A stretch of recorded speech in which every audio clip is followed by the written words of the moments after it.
You know the drill by now, this iceberg is of my own creation and the placements of each item are my own, so with as little preamble as possible, let's continue with this layer of the horror anime and manga iceberg. Layer 4. I hope you haven't heard of these. Also, as I mentioned in the first layer, there won't really be any more or too many anime beyond this point. Majorly manga left because some of these series aren't very well known enough for a series or just cannot be animated for some reason. I mean, think about it. If a series isn't popular enough, there isn't going to be a reason to animate it. Like, who would watch it? Manga from this point on, pretty much. Anyway, let's dive back into the iceberg. Franken Fran. Franken Fran as a series has some of my favourite and most disturbing body horror I've ever seen in any manga series. The main core concept is relatively simple, and is about this lovely girl, aptly enough named Fran. Side note, I feel like anime and manga, just as a medium, has this strangely niche yet common appreciation for Mary Shelley's Frankenstein, which is pretty cool. Anyway, this girl is a doctor, and the entirety of the series as a whole revolves around this girl pretty much acting in a very similar way to Black Jack from the series of the same name, in which the doctor will seemingly save someone's life against all impossible odds. However, Franken Fran is a twisted version of this. It's kind of an episodic series that has Fran creating a new abomination each chapter. For example, let me paint you a picture of one of the first scenarios from Franken Fran just to give you a taste. The chapter starts off with a schoolgirl being hit by a truck and almost dying on impact. However, her friend nearby begs for help for anyone who can possibly save her, and Fran decides to step up. Since it was kind of her fault in the first place, she then rebuilds the girl's body, but in the form of something akin to a caterpillar, with the girl's head on top. Then Fran reveals that she's pretty much just put her body in a form of chrysalis, so that she can just kind of grow herself a new body. I mean, she's not that cruel, she wouldn't just experiment on this poor girl. What kind of person do you think she is? The chrysalis is a huge success. The girl's body is regrown, she then falls in love with the person who called for help, and the town, it has a happy ending. The two then go to a love hotel, and as they get to do the dirty deed, she goes full praying mantis and eats him. Dope. This is far from the most disturbed story in my opinion. A lot of them I can't even show on YouTube, but I feel like this is the most recognisable because I remember seeing this image a lot back in like the early 2010s. As just like a meme image, but it's still really disturbed. She gives people's eyes that make them see Lovecraftian creatures beyond our imagination, turns people into human dogs which look that genuinely truly horrify me, a living severed head, and just a hell of a lot more. If you're into body horror, trust me, this is a great read. Ibitsu. Ibitsu as a series in regards to horror is pretty short and sweet, and from what I remember, gained a little bit of notoriety about 10 years ago, because I remember seeing this panel everywhere on the internet, and still do from time to time. Before I even read the series, it was just everywhere. Ibitsu itself is a lovely gothic Lolita who just appears in random dark alleys asking if you need a little sister. What? You've already got one? Nah, it's cool. This girl is the perfect replacement. Long story short, this girl will try to kill your sister if you've got one, and then try and model you into becoming the perfect big brother using extreme force. It has some pretty good gore, as well as two other short side stories in it that are genuinely unsettling, that have nothing to do with the main story. Like this one about creepy ass mannequins, as well as this chubby lass who pretends to be a manga editor, so her favourite mangakas will draw her OC for her, which is really disturbed but really interesting. The story itself of, the Gothic Lolita, Ibitsu, is a simple but effective one. It doesn't overstay its welcome, being literally like 14 chapters in all, 2 of which are the previously mentioned side stories, in which we get a backstory for the Lolita girl, as well as a couple brutal kills and investigation, culminating in a couple nice twists that I liked a lot, such as the true nature of her cute plush rabbit, as well as her backstory on a whole. As it is only like a 30-minute to an hour read, I'll keep the rest to myself. Give it a shot. And also the artwork is really cool, and just how contorted and stylized it is.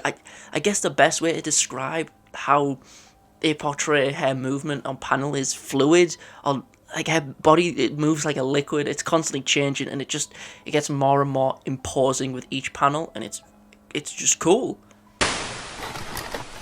I wish I could have this video properly monetized. Bastard. Bastard, the Korean one, not this one, is a series about how this man is irresistible to women somehow. Anyway, we see Bastard's story through this man's son, Jin. No, not that Jin. No, not that Jin either. Jesus Christ, how many anime and manga characters are called Jin? Wow.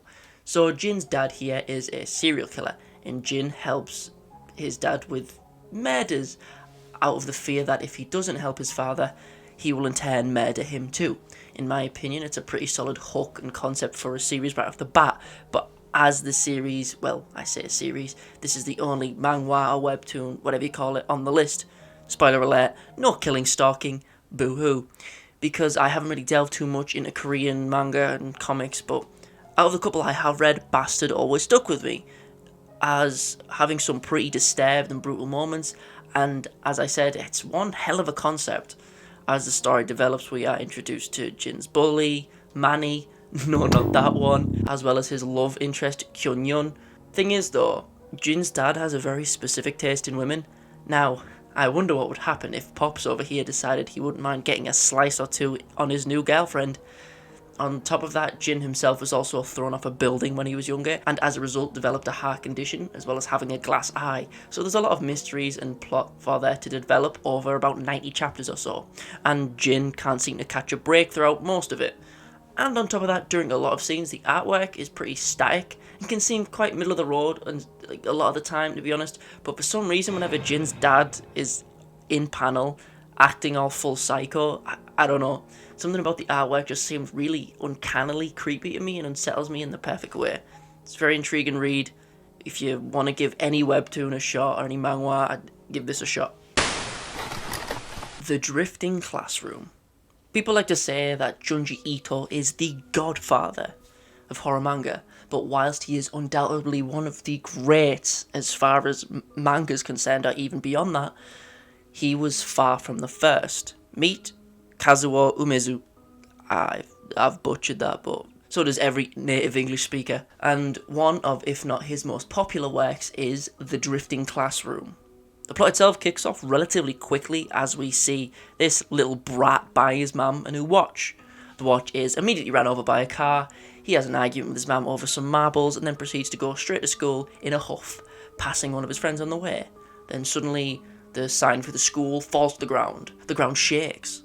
So the second child heads towards the school to see if everyone is okay, but they're gone. To be more exact, the entire school is gone. We cut back to the cheeky little git from earlier, and he gets to school just fine. Everything seems, hunky-dory enough in the school until a huge earthquake starts. Everyone obviously panics because it's an earthquake, until they realise something's up. They look outside only to see that the school grounds are now floating in an ocean or something. The classroom is drifting along somewhere in the unknown. I know, hilarious. That's the core concept of the series. The classroom is literally drifting. I get it. While not being anything original for nowadays, this story came out in the early 70s, so this story was pretty much, out there back then. And even by today's standards, this story has plenty of disturbing moments, even right at the start, as well as some genuinely horrifying monsters. The artwork for the monsters does not hold back at all. Dead Mount Deathplay. Dead Mount Deathplay is one of those series like Hellsing, like Soul Eater from earlier layers on the list, where you can argue it's probably not a horror series. And with that, I agree, it's just a relatively dark shonen. To be honest, this Iceberg started off as a disturbing anime and manga list, but the title didn't mesh as well. But anyway, Dead Mount Deathplay has a very intriguing plotline. I mean, when I first started writing the script and making the Iceberg, I feel like I placed this in the correct place, like deep down, because I was pretty sure not many people had heard of it. But then I checked, and apparently it's getting an anime adaptation in April, which means it must be pretty popular. So that's cool. I guess I should lower it a tier, but I'm too lazy to remake that video and redo that script. But anyway, what actually is Dead Mount Deathplay? Well, this is a series that starts off pretty Stereotypically, a fantasy scenario in which the hero must defeat a god to save the world, but in this case it's the corpse god, and both the hero and the god have the ability to see all the souls of people that have been killed surrounding their killer, which is some pretty cool imagery. Someone's soul just forever attached to the person who killed them. It's intriguing. But with the corpse god's last attack, he causes our main character to get transported into our world, reincarnated into a young boy's body, who's just had their throat slit. Looking around, he sees this is a world he dreamed of. A world truly at peace. Until the person who slit their throat comes back for more and attempts to finish the job, until it's revealed that our main character, who got sent to the quote real world, wasn't the hero, but in fact the corpse god. He then summons some cool skeletons and fights back from the sounds of it. It doesn't sound very scary. Well, it's not really. The thing is that makes this series come anywhere close to horror are the characters' backstories, some of the gore, as well as just some of the artwork, just looking somewhat Lovecraftian, being covered in eyes and protruding appendages. Overall, as a series, it's a shonen slash seinen, you could argue, with some gory artwork and some little glints of Lovecraftian-esque imagery sprinkled in. And I thought it was a little bit underrated, so that's why I put it on the list. Feel free to give it a shot. JAGAAN. Finally get to talk about JAGAAN. JAGAAN is similar to Gantz from the previous layer, which I mentioned, in the sense that it's very outlandish, very gory, very horny, and there isn't a lot of things like the either of them. They're very unique experiences. And just in case you didn't know, the author of JAGAAN, the writer, also wrote Blue Lock. You know, that's kind of popping off right now, and that's pretty cool. So, yeah. So, I had to reread a bunch of JAGAAN so I could make this section on the Iceberg, and I am very happy that I did, as I am a huge fan of this series. So, let me give you the rundown. We followed Jagasaki, a person who hates his life. Great start. He trained his entire life to become a cop so he could, shoot a gun. But since, he's in Japan and not America, he never really got the chance to ever shoot his gun.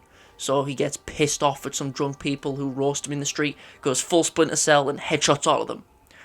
Oh wait, he didn't. He just smiles, goes home, shags his bed. Fair enough. I can't show it, but man goes in. After all that, he goes back to work, and frogs randomly start raining from the sky. Shut the f*** up. Not like that, you anime-only fool. And these frogs are seemingly entering people and making them angry and demon-like and stuff, called frenzied humans. Cool. Also, we see one on a train, and our good pal realises he can finally shoot his gun. Oh wait. Well, what now? In his last moments, he wishes he could have shot his gun just once. Then, boom! He grows this finger gun, then an owl shows up and explains that the frenzied humans, girlfriend gets infected, and he puts her head in the fridge, and the owl says he has to defeat all the baddies on his journey. We meet other fraction humans like Jagaki, that's why he's a fraction human, people who don't give in to the evil frogs, like this dude, who is r/incel personified because he gains the power of non-consent. This dude with a cool mask, this dude who is a tree, and this person who's an octopus. I'm probably just making this sound really, really confusing because a lot happens, it goes all over the place, but in a good way. It is a cool series that displays some beautiful artwork, especially early on. It has very depressing and deeper themes of what it means to be alive, of what it means to be a person, and just, it's just very dark and depraved at times, especially when concerning this creepy fella. Give it a go if you like Gantz. Give it a go if you don't. It has my seal of approval. Just feel free.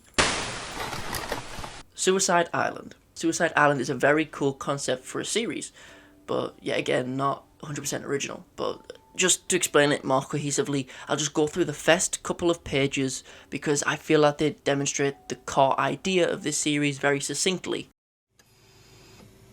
The first chapter starts us off in the emergency room. We see doctors discussing whether or not to save a patient's life. Turns out the patient they're discussing has had several attempts on their own life in the past, but it's their duties and, oath as doctors to save lives. But this person doesn't want to live. The patient then gives their consent and asks to die, his life flashing before his eyes, saying goodbye, just fading away. Until he wakes up, he sees a vast sea in the distance. Freedom. But then he hears a voice and he sees a girl. How? She looks familiar. He then jolts awake, realizing that he isn't dead, seeing only mountainous terrain and forest in the distance. What is this place? Others begin to wake up, more and more people waking up, confused, including the girl from earlier with a bandage on her wrist. Everyone who woke up begins to gather around a notice board in the distance. The notice board itself states their rights as human beings are gone. They're dead on their home country and as a result have been placed here on this island, meaning that they have no reason to protect them or have them follow any laws. People who woke up begin to theorize that this is because the cost of saving people's lives who attempt suicide is costing the Japanese government more and more money, and as a result created this place, Suicide Island.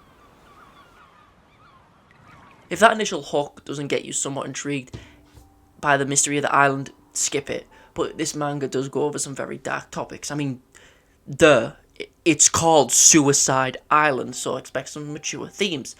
Also, just in case you didn't know, the author of this manga also made Holy Land, which isn't related at all, but it's a really good street fighting manga. Give it a go as well if you've got the time. It's pretty cool if you're into martial arts manga like Baki and Ippo, that kind of stuff. Anyway, Suicide Island, good read. Next one. Kurosagi Corpse Delivery Service. That is a long title, and this is a very adult series. And just to show you how adult, I'll show you the first panel of the manga. Just kidding, I can't, because it starts in the Japanese suicide forest, and we know what that's like on YouTube, because, you know, the narrative itself centers around this group of university students who volunteer to help with corpses. Whether that be this monk dude who hears the spirit's last wishes so they can pass on, and he can also, for some reason, summon this lovely lady. They have this person who's an embalmer, we have a hacker, because, yeah, and of course we have this person with an alien puppet, because why not? Basically the narrative surrounds this colourful cast of characters as they are called to dead bodies so they can help them pass on, clean up the corpse, solve their unfinished business, stuff like that. It has some pretty cool gore, and it feels a little episodic a lot of the time, similarly to Franken Fran from earlier, as we are introduced to new corpses that have new stories to tell, all the while learning more about our cast along the way. Very intriguing, and I suggest giving it a go, but it is over 100 chapters, so if you like it, there's a good chunk of it. Also, it's very educational in very strange ways. Homunculus. Initially, when I first wrote this segment for Homunculus, I started writing more and more and more and more, till it became more than just a couple hundred words long. And that was me just discussing the first chapter. So just in case I want to discuss Homunculus in the future, I'll give you the Cliff Notes version of the first chapter, whilst giving you a brief rundown of other notable things about Homunculus. The series starts off with this lovely chap catching some sleep in his car until we get a panel of a fetus. It will make sense if you read it, kind of, but I'm not going to explain the fetus now just to confuse you. This man is homeless, technically, living out of his car. His car is his life. It's what separates him from being truly homeless and lesser, like the rest of them in the park he camps next to. He talks and is friends with the other homeless people and mostly keeps to himself. However, the homeless people around him recognise that he is a pathological liar, telling each different person a different version of his past. Maybe he worked with cars, or was he a teacher? All the while, someone in the background is spying on him. The person spying on him approaches. They approach with an offer, 700,000 yen in exchange for being used in a trepanation experiment. 7,000 yen, how much is that? Let me Google that real quick. 7,000. Like 4 grand? 4 or 5 grand? That, bro, 5 grand for a fucking drill in my head? Are you? 4.5 grand for someone to drill in my head? Hell no. Anyway, for those who don't know, which I unfortunately did for some reason, trepanation is the act of making a small hole in the skull, not damaging the brain. This was used in the Dark Ages to cure madness, hysteria, stuff like that. But nowadays it's just kind of used to relieve pressure on the brain when the brain's swollen, stuff like that. The surgery in this context would be done to see if we could unlock this fellow's 6th sense. But that's madness. He's not going to get talked into it, so, you know, the manga ends here. So he gets the surgery after his car is taken from him, and he needs money to get it back. and as a result of the surgery, he begins to slowly see things. He changes over time. He sees homunculi instead of people. When he focuses on the left side of his body, I've glossed over a lot here and trimmed out a lot of stuff just to keep a relative air of mystery and to keep this section somewhat short. But keep in mind, this series is it's as adult as it can get. It's brutally gory, not as brutal as other things, and just an overall mature series, not just in its visuals, tone, themes, and the stuff it shows, but also in just, I don't know, I feel like to really understand it, you have to be a bit older, I guess. Maybe that's naive for me to say. This isn't some goofy stuff like Soul Eater in the first layer. It's got a lot of fluids and a lot of spooky imagery, so whatever. Also, on another note, I feel like this series has become more popular in recent years, as it seems to be trending on social media and stuff, which is cool to see. Give it a shot. It's a deep read, and some parts of it will disturb you, while others might hit close to home. And Jesus Christ, that ending, what the actual... It just left me speechless, depressed, and overall upset. Like, Jesus, well, on a brighter note, this series is where this image comes from, so that's a plus, I guess. This part's not scripted, I'm just going to say this real quick. For this section, I reread the entirety of Homunculus. I didn't mean to, I was just going to read, like, the first couple chapters to get, like, my memories flooding back, but I couldn't remember it, so I read all of it in one night, and oh my god, well, I reread it all in one night, and holy Jesus Christ, that was, oh my, I don't know how to describe it. It's a read, and it's an experience. Give it a go, give it a shot. 20th Century Boys. Again, just like Homunculus, this is like another series that has been getting even more popular in recent times due to it becoming popular on social media, which is nice. And on top of that, it was also created by Naoki Urasawa, the dude who made Monster, which was in a previous layer. Anyway, what is 20th Century Boys? If I were to describe it in a single word, confusing.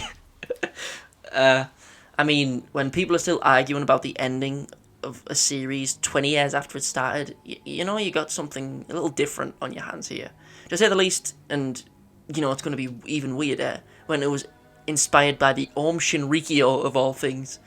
Now, what does the main plot center around? Well, it centers around a group of kids who spend their days playing pretend and saving the world in their imaginations, crafting a slick, cool, non-cult-like logo in the process. However, when the crew grew older and moved on with their lives, the symbol just keeps appearing, most notably in a letter left by one of the group after they commit suicide. We keep seeing a figure surrounded by this symbol, going by the name of Friend, acting as a leader of a cult and claiming that the world is going to end. All throughout this, there's aliens, monsters, music. It's kind of hard to put this series simply, and it's something you just kind of gotta experience yourself because of how just all over the place it is. Yet again, in a good way. There's a reason that this is touted as one of the greatest seinen out there. It's disturbed, it's strange, it's mysterious, and it is one hell of a ride. Pumpkin Night. Pumpkin Night is a series I have covered extensively, to say the least, on this channel. I've even made a full video about it. Check it out if you're curious, but to shorten it a little bit, in essence, Pumpkin Night is very similar to Miso or Revenge Classroom that I mentioned in the previous layers. It's a series about a young person who gets bullied extensively in school and gets revenge. However, in the case of Pumpkin Night, stuff gets brutal. We see how the bullies scarred her face with a combination of fireworks and acid. We see Naoko here cut them apart one by one. We, as the viewer, initially follow Naoko's crush, Kazuya, who acted as a bystander during her bullying and didn't attempt to help her, and as a result feels regret about remaining idle in her time of need. After Naoko is permanently scarred by her bullies, she gets sent to an insane asylum by Donald Trump. Cool. But then she breaks out and goes on a full killing spree, getting revenge on her bullies in some of the most cleverly gory scenes I've seen in a while. If you want more info on the series, check out my own video on it, but if you don't want to do that, which is fair enough, if you like, the self-titled genre of bully revenge porn, you'll love it. Gore so brutal, I can't even show it, you'll love it. And you like a good old bit of trumpage in your anime, this is perfect for you. Side note, why is Trump in so many anime and manga? It is so confusing. Thanks for watching. Like and comment your thoughts below what you think will be in the final layer when I finally get around to that. Follow me on Twitch, Patreon, etc. You know the deal. Like, comment and subscribe. Thanks again. I look forward to seeing you again in my next video.